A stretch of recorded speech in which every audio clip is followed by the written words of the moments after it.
मेहनत का फल का महत्व। एक नगर में प्रतिष्ठित व्यापारी रहते थे जिन्हें बहुत समय बाद एक पुत्र की प्राप्ति हुई थी। उसका नाम चंद्रकांत रखा गया। चंद्रकांत घर में सभी का दुलारा था। अति कठिनाई एवं लंबे समय इंतजार के बाद संतान का सुख मिलने पर घर के प्रत्येक व्यक्ति के मन में व्यापारी के पुत्र चंद्रकांत के प्रति विशेष लाड़ प्यार था, जिसने चंद्रकांत को बहुत बिगाड़ दिया था। घर में किसी भी बात का अभाव नहीं था।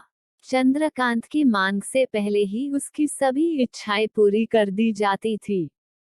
शायद इसी के कारण चंद्रकांत को ना सुनने की आदत नहीं थी और ना ही मेहनत के महत्व का आभास था।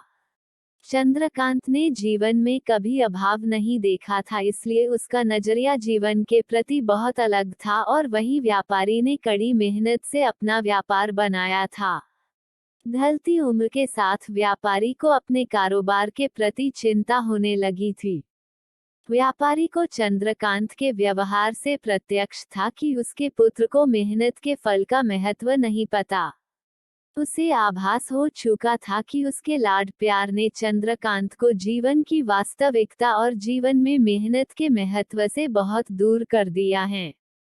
गहन चिंतन के बाद व्यापारी ने निश्चय किया कि वो चंद्रकांत को मेहनत के फल का महत्व स्वयं सिखाएगा, चाहे उसके लिए उसे कठोर ही क्यों न बनना पड़े।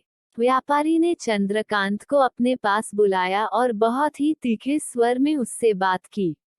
उसने कहा कि तुम्हारा मेरे परिवार में कोई अस्तित्व नहीं है, तुमने मेरे कारोबार में कोई योगदान नहीं दिया और इसलिए मैं चाहता हूँ कि तुम अपनी मेहनत से धन कमाओ, तभी तुम्हें तुम्हारे धन के मुताबिक 2 वक्त का खाना दिया जाएगा। यह सुनकर चंद्रकांत को ज्यादा कोई फर्क नहीं पड़ा। उसने उसे क्षण भर का गुस्सा समझ लिया, लेकिन व्यापारी ने भी ठान रखी थी। उसने घर के सभी सदस्यों को आदेश दिया कि कोई चंद्रकांत की मदद नहीं करेगा और न ही उसे बिना धन के भोजन दिया जाएगा। चंद्रकांत से सभी बहुत प्यार करते थे, जिसका उसने बहुत फायदा उठाया। वो रोज किसी न किसी के पास जाकर धन मांग लाता और अपने पिता को दे देता, और व्यापारी उसे उन पैसों को कुएं में फेंकने का बोलता, जिसे चंद्रकांत बिना किसी अड़चन के फेंक आता और उसे रोज भोजन मिल जाता। ऐसा कई दिनों तक चलता रहा, लेकिन अब घर के लोगों को रोज रोज धन देना भारी पड़ने लगा। सभी उससे अपनी कन्नी काटने लगे, जिस कारण चंद्रकांत को मिलने वाला धन कम होने लगा और उस धन के हिसाब से उसका भोजन भी कम होने लगा। एक दिन चंद्रकांत को किसी ने धन नहीं दिया और उसे अपनी भूख को शांत करने के लिए गांव में जाकर कार्य करना पड़ा। उस दिन वो बहुत देर से थका हारा व्यापारी के पास पहुंचा और धन देकर भोजन मांगा। रोज के अनुसार व्यापारी ने उसे वो धन कुएं में फेंकने का आदेश दिया, जिसे इस बार चंद्रकांत सहजता से स्वीकार नहीं कर पाया और उसने पलटकर जवाब दिया, पिताजी, मैं इतनी मेहनत करके पसीना बहाकर इस धन को लाया और आपने मुझे एक क्षण में इसे कुएं में फेंकने कह दिया। यह सुनकर व्यापारी समझ गया कि आज चंद्रकांत को मेहनत के फल का महत्व समझ आ गया है।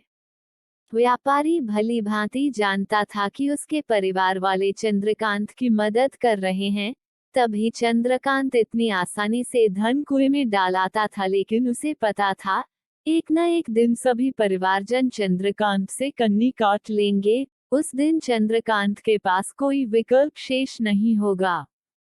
व्यापारी ने चंद्रकांत को गले लगा लिया और अपना सारा कारोबार उसे सौंप दिया। शिक्षा। आज के समय में उच्च वर्ग के परिवारों की संतानों को मेहनत के फल का महत्व पता नहीं होता और ऐसे में यह दायित्व उनके माता पिता का होता है कि वो अपने बच्चों को जीवन की वास्तविकता से अवगत कराए। लक्ष्मी उसी घर में आती हैं जहां उसका सम्मान होता है।